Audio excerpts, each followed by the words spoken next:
Okay, so hi everyone, and welcome actually to this fifth episode of the future of Urban AI. My name is Hubert, and I'm the founder of Urban AI. Today we have the great pleasure to welcome Arthur Getman from Replica for our episode dedicated to agent-based modeling and synthetic population. Just a few words before to start about this series, The Future of Urban AI, co-produced with Cornell Tech.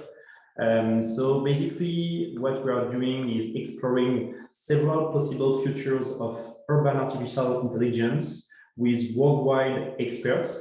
So we already talked about participatory sensing, the quantified canopy, Cityscope, and AI urban system and common sense with Ron Brockman. And we are also exploring several more topics related to very different topics such as geopolitics of smart cities, self-repairing cities, crowdsourcing tree care with open data, and also Internet of Nature. And we'll try to understand with Paul, who is with us actually today, how AI is reshaping the urban environment. But today we have a close look at synthetic population and the future of transportation modeling with Arthur Getman. Just also some few words about the methodology and how we designed this program. So basically what we did with Anthony Townsend and his team at Cornell Tech is drawing inspiration from an amazing project they launched called The Future of Urban Tech. And The Future of Urban Tech, you have their website just below. It's a kind of 10 horizon scan where you can explore different possible futures of urban tech. So you have this kind of very interactive graph, quite intuitive, and you can navigate through this graph and explore several possible futures. And basically what we did is having a look at the AI parts of this 10-year horizon scan. But for today, we'll explore a very specific future about synthetic population and the future of transportation modeling with Arthur Getman from Replica. As usual, if you have questions, feel free to use the chats and we will ask them at the end of Arthur's presentation. Arthur, the floor is all yours. Thank you so much, Hubert. And I very much appreciate being included in this wonderful series of discussions. I'm going to try to do them justice, but with my presentation, but I would encourage everyone to try to view some of the past recordings if you haven't had a chance to participate in the other discussions. They're on YouTube and they're just so interesting. I really enjoyed participating and watching those. And yeah, thanks so much for setting this up. So today, and I'm just going to ask you to confirm if you can see my screen, presentation of synthetic populations. Wonderful. So I want to talk about kind of the, first of all, describe transportation modeling and what we're talking about when we're talking about transportation modeling. I think for some of you that would be very obvious. For others who might come from different disciplines, it might not be as obvious what that is. So I'm going to briefly describe it. And then I want to talk about how synthetic populations, big data, and AI are helping to kind of propel our understanding and our capability of transportation modeling into the future, and what are some applications that are currently in use given these technologies, and what we can do going forward, kind of what we're looking forward to in the future of transportation modeling. So to give you kind of a background, and this is what my presentation will cover. Transportation models are essentially, as every other kind of model, we try to represent in transportation planning how the real world looks, right, for a specific geography in order to understand the questions of how, where, and why people travel. And that's really been the history since about the 1950s, since about like the first computers. We've tried to understand how people are traveling in the built environment, to understand what people need in terms of infrastructure, and where the biggest transportation burdens are. How do we prioritize investments in transportation? and how do we understand how different policy changes will impact people and mobility, access to jobs, access to food, and et cetera. Some of the newer models that were developed around the last 30, 40 years are asking a new question. They're asking who the travelers are, who the trip takers are.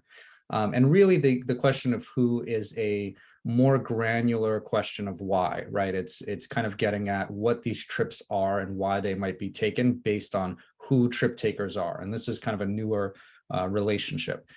These newer models have a new limitation. And so some of the biggest limitations of models are the input data sets. And so one of the biggest limitations is the data that currently some of the best models are using is pretty out of date. At Replica, and I should have started by introducing myself. I'm a senior solutions engineer at Replica. What we do is we create a synthetic population, and we have big data sources that the big data allows us to have a more granular understanding of mobility patterns and get beyond the limitations of kind of stale data or having to wait many years to get enough inputs to update a model. And some of the capabilities of this new approach are, the biggest one for me is we can quantify equity. So we can talk about, or quantify inequity, I should say, and talk about how we can make more equitable cities. And we can forecast and plan cities with much greater granularity than we have been in the past. So I'm going to try to breeze through these background slides. They're a little bit more boring and just a little bit more kind of dense, but I'd love for you to just have a basic understanding of what we're talking about. So this is sort of what I nodded at or before, travel demand modeling or transportation modeling. Really what we're trying to do is look at the existing supply of infrastructure. So that's roads, transit networks, bike networks, sidewalks, et cetera, the built environment essentially, and how it addresses the derived demand for transportation. So how it addresses what people need to do in the built environment, how they need to get places. That's the general understanding. And the reason we do this is to develop policy, to understand the trade-offs of adding a new lane of highway or adding a new transit lane, analyzing the environmental impact of our decisions, et cetera, et cetera. Kind of the main types of models. The original or the classic model, the one I was describing that was created in the 50s and is still in use today in many places. And I'm focusing mostly today on the US. And so many states in the US have this model in existence currently. This model really takes aggregate inputs and outputs. So when we talk about trip-based models, we're talking about inputs of zonal levels, or what we call TAZs, or transportation assessment zones. And so we're looking at, in one zone or polygon of area, how trips are generated and where they go in a different zone or polygon. So we're not talking about individuals. Activity-based models, these newer models, on the other hand, are actually talking about disaggregate inputs and disaggregate outputs. So we're talking about specific people and specific trips, which give us a lot more granularity to think about different people, especially in, for instance, a block of households that might be very diverse in terms of income and race, ethnicity, and et cetera. So trip-based models, the original kind of model, again, this chart is, shows you in a very simplified way how this works. We look at land use data to understand what is generating trips, and trip generation is really the start or the focus of these models. So we're talking about CBDs, for instance, so places of work. They attract trips. How many trips do they attract? And then we distribute those trips that they attract to places that house people. So zones that have households that might go to those trip generators or those places of work. Same for shopping trips, and same for all other types of trips. Again, this is on an aggregate basis. Now, activity-based models we're actually looking at what activities are happening before we think about the activities and the people, before we think about these trip generators or office spaces, for instance. And obviously, it might be very obvious to us now, sitting in 2022, that an office building, we might want to think about people's jobs as opposed to an office building generating trips, because office buildings these days generate a lot fewer trips, but people still are able to work from home, right? So in an activity-based model, we have mandatory trips and non-mandatory trips. So we're talking about the ideas of where people are going to work and school as mandatory trips, and then non-mandatory activities like social events, dining out, and shopping and the like. One of the biggest elements of activity-based models are tours. And so we're able to link trips. And that gives you a better understanding of why someone might embark on one trip versus the other, or go to a specific restaurant, for instance. It might not be influenced by a preference for that restaurant. It might be influenced by where their next trip is or where their former trip is, right? So trips are not in isolation. They are in the context of kind of the grander tour or the grander persona profile of that trip taker.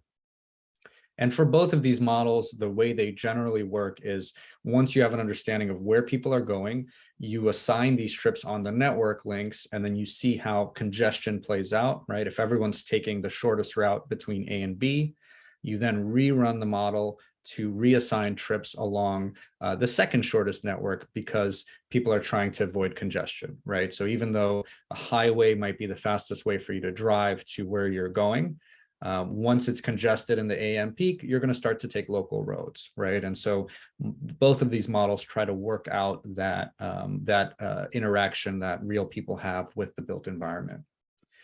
So some practical examples of why activity-based models are much more preferable and desirable to the trip-based models or the classical model type.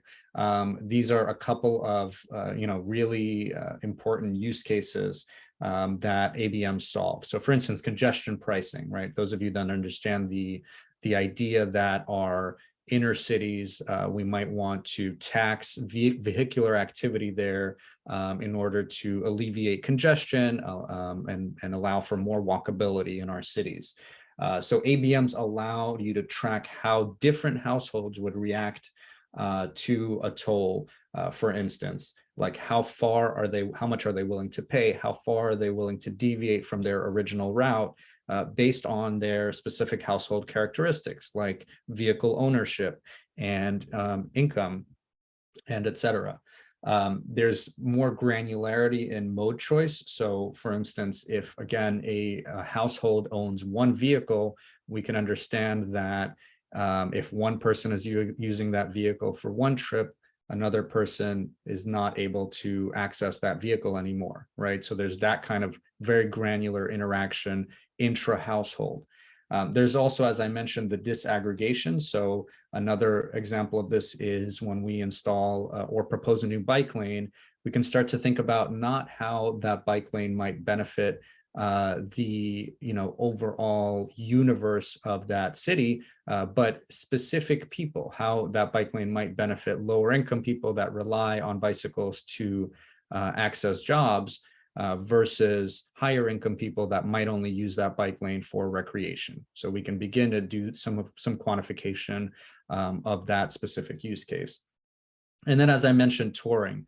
So again, if I'm thinking about where economic activity is driven in terms of cafes and dining out and places of places of recreation, that is likely very closely related to a person's place of residence and their place of work, because it's easiest to go to a restaurant for lunch or after work when it's between or on your way home from work, right? So the idea of tours really opens up our understanding of why people make specific decisions. I'm gonna try to cover this pretty quickly. So these are some of the inputs that we use in ABMs, and this is by no means an exhaustive list, but in the US we use mainly census products. And so census survey products that allow us to understand, the ACS allows us to understand the aggregate of where people live and what types of different demographics live in block groups and census tracts, so aggregate polygons around the country. We have PUMS files that are actually have data for individuals, and they represent about 1% of the country, and they have attributes for individuals and housing units. And they have a lot of these attributes, but obviously very low penetration in terms of understanding the entirety of the country. And I should mention that there's also disclosure protection that enables individuals from not being identified. So there's no PII issues there. The CTPP is another product that reformats or retabulates the ACS and understands how people travel to work. A huge limitation there is that the last year of data from the CTPP was from 2016. And then household travel and transit surveys, which kind of ask surveys that ask the general population how they get around, what their travel behaviors are. That is administered by states at times, and that's roughly, I would say, around every 10 years is the most frequent kind of frequency that they're administered. Nationally, there is a travel survey. The last one was conducted in 2017. So again, all of these data sets in the age of COVID, unfortunately, are pretty stale in terms of our understanding of how people move around the world and even how they interact within a household. So moving away from kind of the history and what to what the state of the art is now. So at Replica, our approach is we try to ingest as many data sets as possible and clean them up and combine them in order to eliminate individual or biases from individual data sources. So these are the 5 groups of data sets that we currently rely on. Across these 5 data sets, I would say there's roughly 24, 25 individual data sources. So for instance, in mobile location data, our understanding of how people interact with the world, we're pulling in location-based services or apps on your phone, right, that are disaggregated or excuse me, that are aggregated and then provided as a unified and anonymized input. We take that data, however, that has a low penetration rate. So we also ingest cellular network data, so data from cell towers, point of interest data, which is when you're at a stadium, let's say, or a park. Those locations actually count the number of devices that are there at certain or across all times to understand how that park or that stadium or that point of interest is utilized. And then we also ingest in-vehicle GPS data. So a lot of fleet vehicles, a lot of connected vehicles, this newer technology to understand how cars, both private auto and freight vehicles, how they move around the built environment, and to what extent they are in different places at different times of day. We'll also ingest consumer and resident data to understand, and again, this is a lot of this is the census ACS products, to understand where people are, where people live and where they commute to work, kind of in an aggregate sense, and also as households. The built environment allows us to route these people along their activities. So that includes OpenStreetMap, which is an open source map network, street network of the entirety of the country.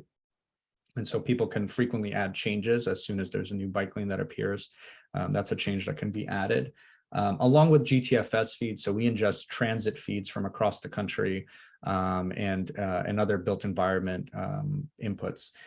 Finally, we also purchase economic activity, so merchant transaction data that allows us to see and validate some of our understanding of where people are going with actual economic activity at those locations, right? So it validates what is happening there. And then one of the most important buckets is ground truth data. So we actually buy real and scrape public sources of traffic counts, transit counts, bike and ped counts to both calibrate our model where we might be off and then validate it after the run to make sure that we are within a good reasonableness bound.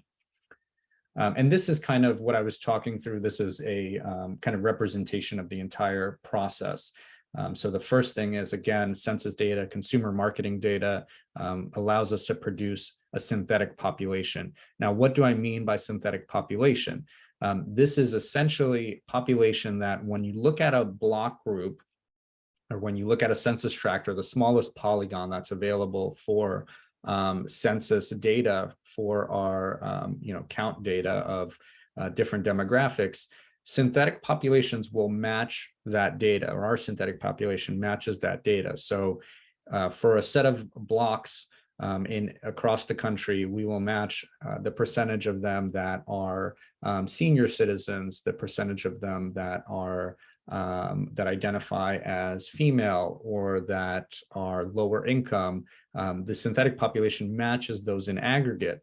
However, because it's synthetic, we can then also look at them in a disaggregate fashion and actually talk about individual choices that, let's say, those 30 seniors are taking every day in order to perform or to get to their activities that they're interested in.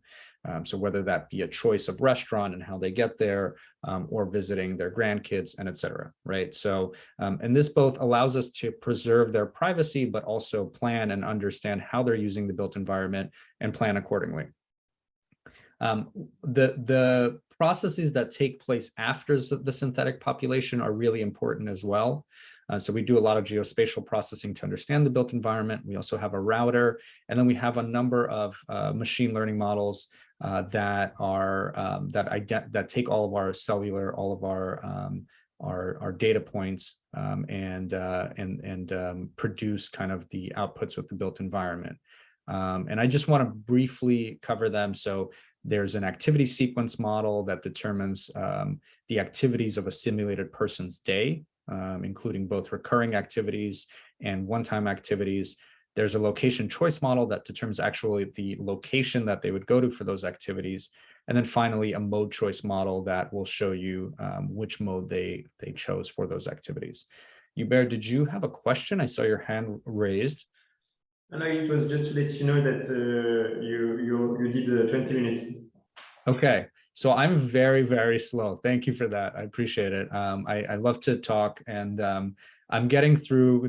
I'm spending a lot of time on some of the more technical aspects of these. I think what I'll do is I'll just rush through these very briefly because I'm very excited to show you the use cases of this data in a practical way. So these slides show some of our understanding of how we take the PUMS data and the aggregate American Community Survey, and then understand through Bayesian networks, understand relationships within households for that data that we have, the 1% of the population.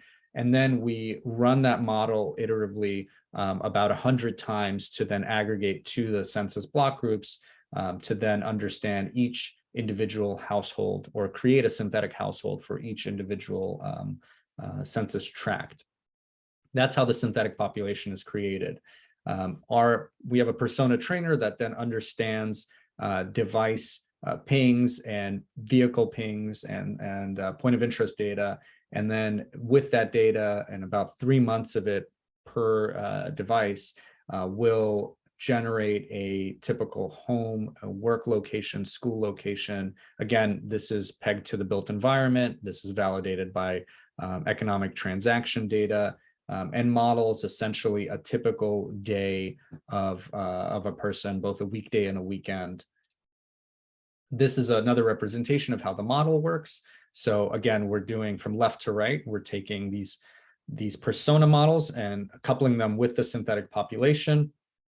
Based on our point of interest data and our router, we model or we simulate their mobility and generate travel activities. We use real world data to calibrate those outputs to generate a kind of calibrated travel activities. And then we validate that data against more real world ground truths. So all of that is to say, we now have some benefits that we didn't previously have.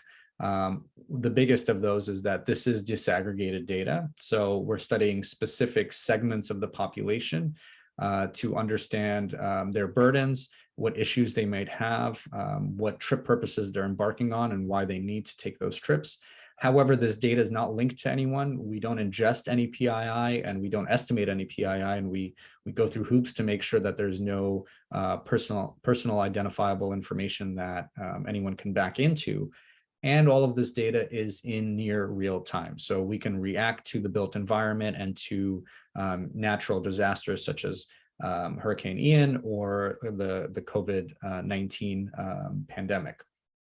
I wanted to show you, maybe if we have time at the end, I wanted to show you how this looks in app and how easy it is to gain insights into what's happening in the built environment. But I'll talk through a couple of use cases with you here. And so one of them is Equitable Vision Zero in Atlanta. So my previous job was at New York City DOT, where I was the director of data analytics. And so we often had the question, or we started asking ourselves, in our Vision Zero program or in our Safe Streets for All action plan, how do we incorporate equity? How do we think about how to make the action plan more equitable? And so here you can see, it's a busy map, but you can see in orange are the high injury network in Atlanta. In the blue polygons or the purple polygons, this is where communities of concern live, or communities of lower income, higher transportation burdens. So kind of the equitable framework for the city. Now you can say that, okay, the way we combine the two is to look at the high injury network at the place of residence of communities of concern. However, our model allows you to go beyond that and say, where are communities of concern? Where are these people that have more burdens and are historically disadvantaged? Where are they going? Where are they traveling to? And how are they traveling there during the day? And so the lines in blue and green and yellow, those identify their typical commute patterns. And what you see is that oftentimes they are commuting, there are higher volumes, higher flows of these people outside of communities of concern than there are inside. So they might start their trips at their home location, but then they're aggregated very quickly to specific corridors that serve their trips. And so this allows you to understand, how do you intervene? How do you prioritize the high injury network for where the most burdened in terms of transportation, the most burdened and the most disadvantaged communities are using our street network. Another use case we looked at here, it was in Dallas. And so again, a busy map, which I like to do. In green, you see the walk shed, or in other words, what a walk shed is a perimeter or a boundary where it's easy to walk to somewhere, or somewhere is walkable. And so usually that's about a 10-minute walk away. So I drew a walk shed around this inner downtown of Dallas, the historic CBD, or Central Business District of Dallas. And so there's a 10-minute walk from this location where there's tons of jobs and kind of the nucleus of the city. However, the purple outlined communities or block groups, their average commute times are in the top 10th percentile of the city of Dallas. So they're commuting to work over 20 minutes, over 30 minutes to work, even though they live within a 10-minute walk of the Central Business District, of that downtown area. So we start to understand, or start to question, why is that? Why are they having burdens to commute? And what we see here, we actually looked at on the right map, we looked at the volumes on the network of auto commutes for those people. Why aren't they walking to work? And so we looked at the volumes, and you can see in the gray, I circled one of the biggest intersections where people are traversing. And if you look at that intersection in the real world, you can see perhaps the reason is because there's a giant interstate highway there that disconnected those communities from residences, from places of work. And this is a prime way to quantify, where do we invest in active mode connections? Where do we invest in? And you can see in this photo, there's not a, there's substandard crosswalks across this underpass.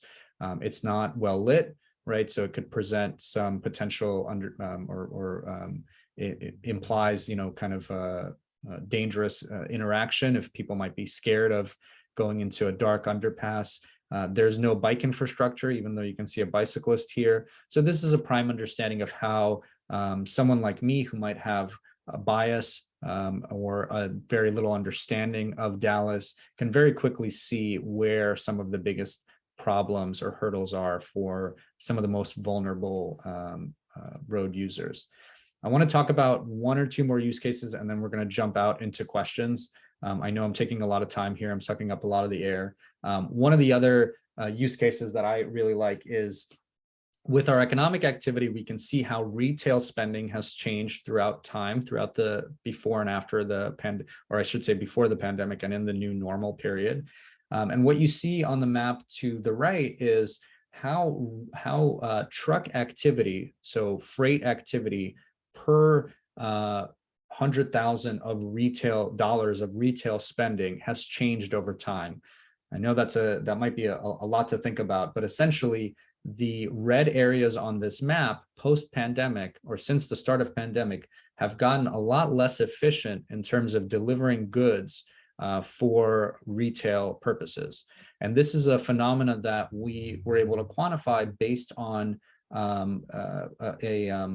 based on a news release from New York City that we're seeing a lot more trucks. And so why are we seeing a lot more truck activity, and why are these very densely populated roads with a lot of pedestrians are now having to deal with a lot more freight?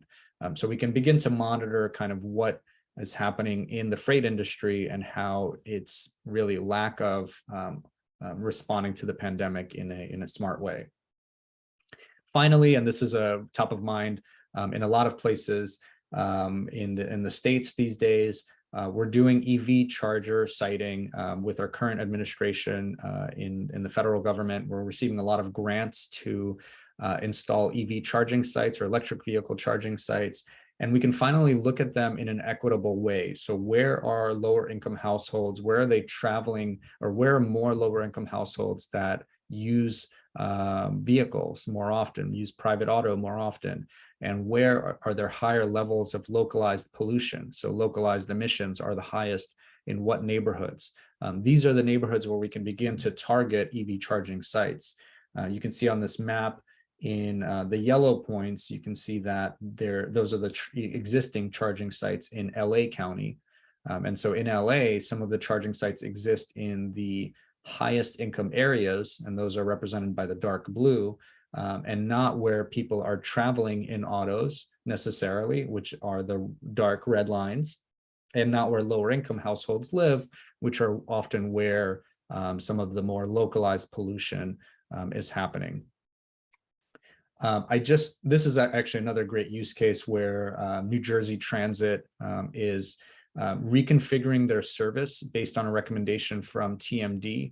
And TMD is a consulting firm that used our data to talk about transit and how transit was planned. Transit has always been planned on with the understanding of work commutes as its number one, kind of input. So 9 to 5 commutes. So the AM and the PM peak is sort of when we route most of our transit service. Well, TMD did an analysis that shows for New Jersey Transit, actually nowadays, post the start of the pandemic, most of the commutes, or a lot more commutes, happen for shopping trips for lower income households in the middle of the day and on the weekend. So the recommendations that TMD gave to New Jersey Transit were to rebalance the service, and at the expense of the trains running in the mornings and in the evenings, run more trains in the afternoon to accommodate folks that actually don't have an option of how they get to their shopping trips, right? At the expense of people that might work from home more often. So we're seeing this happen around the country, where people are starting to ask, how do we get people back in transit? And I think the real question is, who are you talking about, right? Because the people that we traditionally rely to take transit are no longer taking transit. However, there is another sector of the population that absolutely needs transit. And so I think this is a really important question. last slide that I'll just share is the future, right? What do we think? This whole conversation is about the future, and so far I've been talking about the present. The future is, how do we produce this model, or how do we model outputs based on a number of different inputs that are estimates, right? So population growth scenarios, changes in demographics. And when we talk about a growth in the population, or the predominant growth of or rezoning, or growth in a certain industry, we can begin to understand how cities will respond, how people in cities will respond to those changes, and plan accordingly. So we can rezone according to how we understand the population to grow and what sectors of the population will grow. And we could also look at changes of infrastructure to understand how a transit line, who that might serve in the future. So again, thank you for sticking with me. I know this was a little bit over time. I'd love to talk about to answer some of your questions. And sorry for sucking up so much air, but I'm very excited about this topic. Thanks a lot, Arthur, for the great presentation, very inspiring, very complete. If you have any questions you would like to ask, feel free to use the chat. Actually, I have one very quickly, Arthur, because you mentioned that you are using new kind of data, kind of real-time data, and that now you are able to have to be more adaptable to kind of real-time situations. And it's two questions, like how fast can you monitor, can you understand that you have new patterns as you just described with the new commute? And then how time would it take for cities or for urban planners to integrate those insights in a very concrete urban renovation plan? That's a great question. And actually, I think that's a very important question, because what we're seeing with big data, and I think this is sort of Replica's approach is sort of the evolution of understanding big data in transportation planning context. So when we first received big data in our industry, we said, okay, great, we understand what happened yesterday, right? We have all of the data points of yesterday. Now let's change our entire system. And really, obviously, that's a very wrong approach. That's an inappropriate approach, because that might be a blip in kind of the in time, right? That might just be a reaction to very specific set of circumstances. What we found is that 13 weeks is an appropriate amount of time to ingest data, clean it, and then really get an understanding of how people are interacting. So that's kind of a stable amount of time to understand, okay, this is the reality of things. This isn't just a brief deviation, and we can actually make policy decisions with it. So we get data on a weekly basis. We're ingesting data we're a week behind from reality. So we get data based on, right now we're up to the second, or I should say maybe third week of October 2022. However, for the network link volume, so for outputs on the network link, we only output them based on seasonally, so once every season. So we're talking about the fall of 2021, for instance, or the spring of 2022. That's the way we think about the built environment. What we do provide for some of our customers, or for all of our customers, is the weekly outputs on an aggregate basis. So when we're talking about a census tract or a zone, we'll talk about what's happening on a weekly basis. However, for the network links, we'll use more data to make sure it's statistically significant. Okay, thank you. We have several questions actually in the chat. First question from Jorge, I don't know how we say it, how we pronounce it. I'm thinking in the new way text allocations can work with this presentation, how to give some incentive to travel less, to make less trips per day for daily activities, like to go to school or work. Yeah, that's a really interesting conversation to have. And we're starting to see,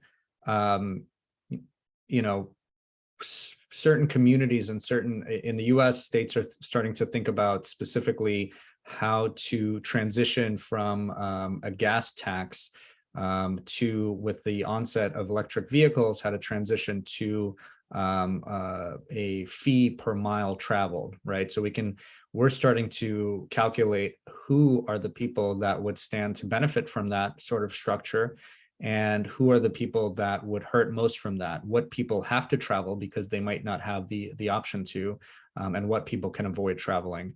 And certainly the same can be said for transit lines. When we think about adding a new bus line, we can cite it by saying, who can we serve the most, right? Who can we provide transit that would impact the most amount of people that might not have access to a car, or might not need access to a car once they have a transit line next to them.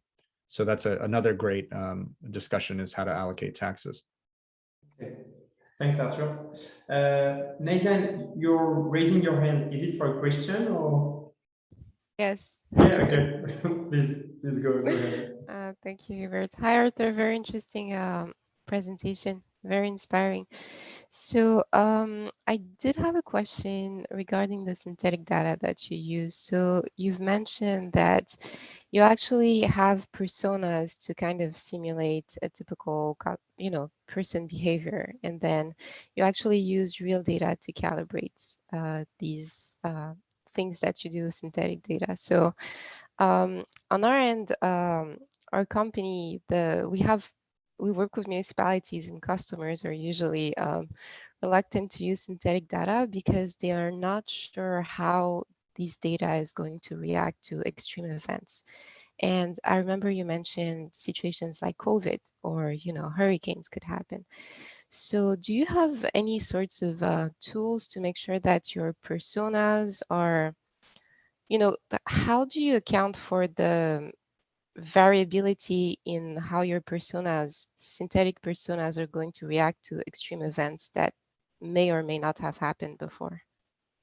Yeah, I appreciate the question, Nason. That's a really good one. And so there's a little bit of a distinction. So we have synthetic personas, or I should say we have a synthetic population, right, that is based on real aggregates, but in a disaggregate fashion is synthetic, or a replica of reality that isn't real. The personas are based on real behaviors. So how people interact, and we don't know who these people are, but we know where they come from and where they're going.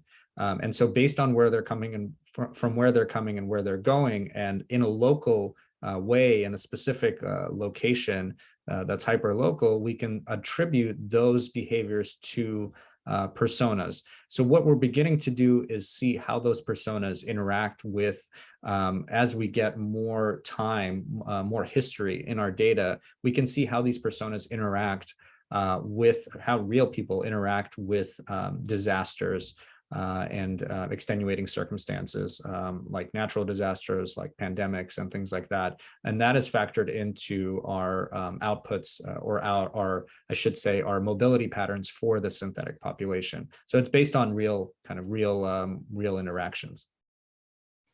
Okay, so if an event happens, you will take information about how real people have reacted and kind of engineer it back into the persona or something like that. Well, so what we're not doing yet is we're not forecasting the future. So if you ask me what happens tomorrow if a hurricane happens, I can say we have data on a hurricane that just happened in Florida, and we can look at the past and see what people have done there. And based on that, we have some understanding of how people might react in the future, how they might interact with the built environment in the future. What we don't do is say, let's just tell you what happens in the future, right? Okay. Not yet. All right, thank you so much. Of course. We have a question from Antoine, who is saying, thank you for this inspiring presentation. It looks like a very promising tool. How do you account for city specificities in your tool? Are the only differences between two cities coming from data, or are the models built differently from city to city? And last question also from Antoine, do you incorporate on the ground insights from the end users, city officials, Department of Transportation, etc.? Thank you, Antoine. Yeah, so the models are the same, right? So we have a nationwide model, and that's important to us because we model also very long range transportation, like trucks traveling, many kilometers across the country. So the models are exactly the same. However, the data points are, the inputs are from different cities specifically. So what I'm talking about is we ingest activity ground truths for the built environment in each city. So we have a team that just picks out GTFS feeds or the transit feeds from each city. So each city's specific transit service providers. We also ingest ground truths from those cities based on, again, the census data, right? So who the people are, but also the cities, their DOTs, their counts of vehicles on different streets, their understanding of the amount of bikes and pedestrians they have at different intersections. So those are ingested on a very localized level. Thanks for your answer, Arthur. We also have a question from Adam Eriksson, who is asking, thank you for a great presentation, really interesting work. What is Replica business model? Do you sell your data as a subscription, and what is your customer split? Yeah, thanks, Adam. We do sell it as a subscription. So we have, this is sort of one of the products that we offer. We sell all of our products and our nationwide data as a subscription model. We also have people like myself. I work with our customers to make sure that they're getting the most of our data. And so we use our app, but then we also use our data on the back end to leverage that data to answer any number of questions. Our customer split, mostly we have state and local governments. So we have a lot of state, or I should say state DOTs, as well as transit agency providers, as well as local governments like cities and metro planning organizations and COGs as well. So all types of kind of government customers. We do have a lot of customers who are what we call partner customers, and these are transportation consulting firms.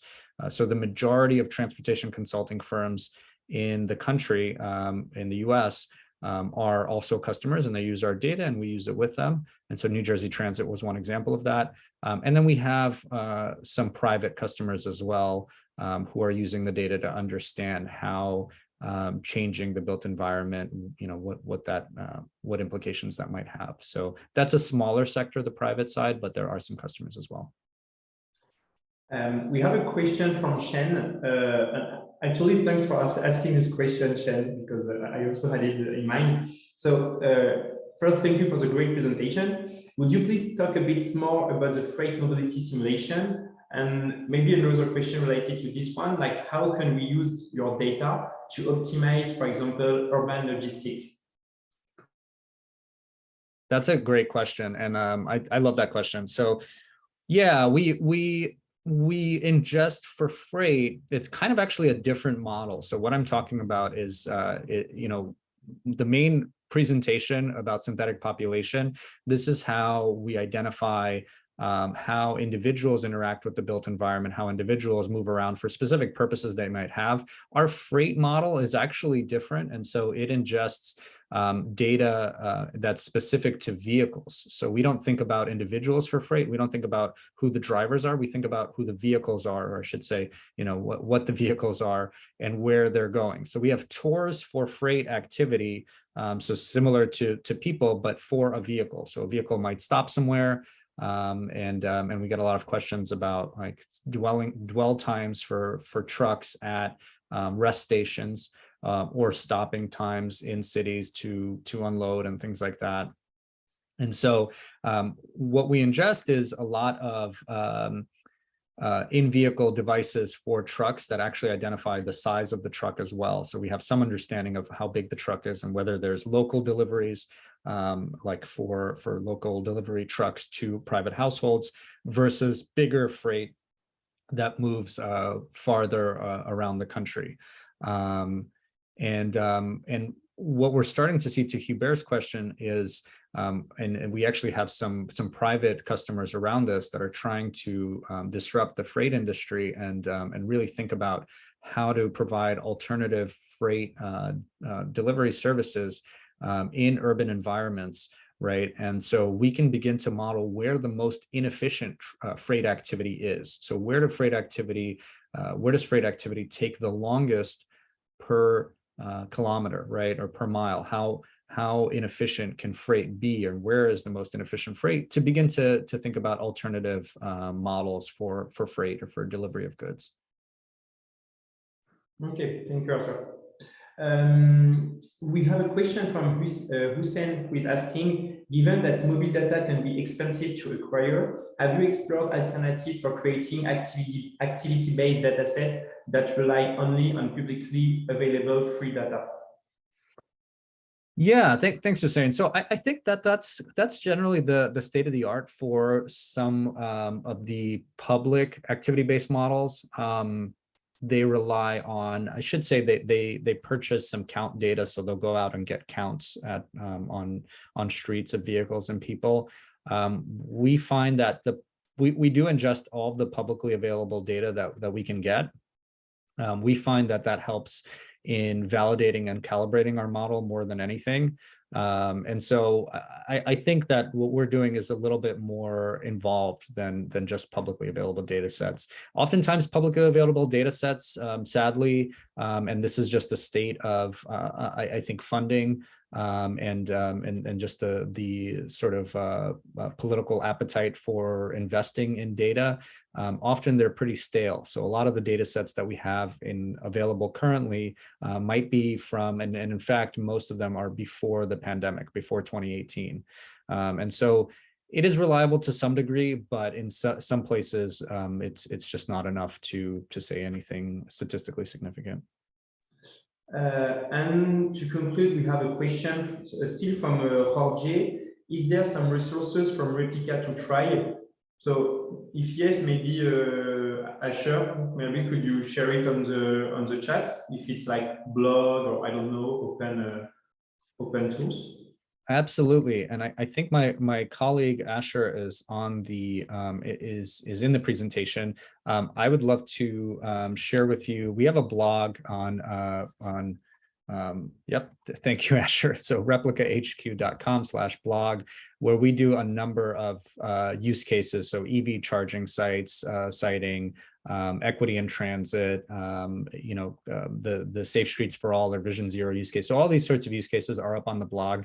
I encourage you to take a look. And we also schedule demos with prospective customers. So please reach out, and I'd love to, thanks Asher for that resource. The intro to ABM is also listed there. But we also would love to give you a demo and show you how the tool looks. I ran out of time today, but it's really quick to see. I was going to take about 5 minutes to show you New York City and how that how we can identify or make a quantified argument for expanding the Q line. So this is my city, and we're trying to expand some transit routes here, and so we can very quickly make arguments for that.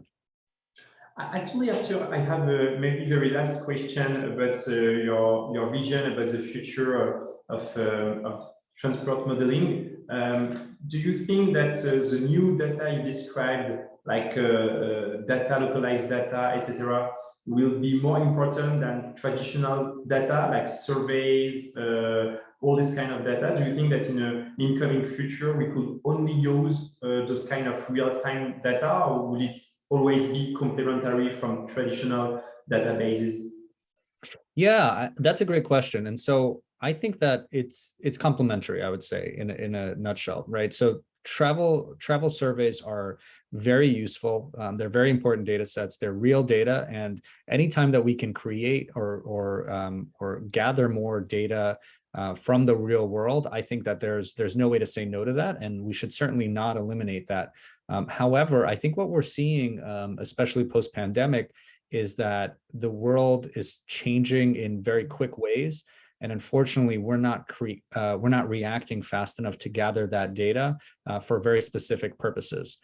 So we can sort of rely on big data as, I would say, somewhat more than a crutch. We can rely on big data to fill in those gaps. So if you're doing a survey every 10 years, you can rely on big data to say, okay, well, but what happened last month, or what happened in the last 6 months, right? To understand kind of what's happening and what we might be missing. And so we're starting to see, even for the work data sets that we have, where people identify where they work, we're starting to see that actually big data and devices and cellular data tell us that people might have a certain place of work, but they're actually not going there. Their devices are dwelling at home more, right? And that is the current state of the world, is that you might have an office, but you likely work from home very often, right? And transportation planners need to know this in order to better allocate resources for people using the built environment. Thank you. Really, thanks a lot, Arthur, for this very inspiring, fascinating presentation and for taking the time to answer all the questions. I know that several of the people in the audience asked for your presentation, and I saw that Asher just shared his email. So maybe if you want the slides or are asking for it for any purpose, maybe you could directly ask actually Asher by sending an email. The recording of this episode will be available very soon in the coming days in our YouTube channel. I share the link in the comments. And our next episode, it will be next week, same time, with Julia Zimmerman, and we'll try to understand how open data can be used to protect and better understand urban biodiversity. Thanks a lot, everyone, and have a very good week. Thank you, everyone. Take care.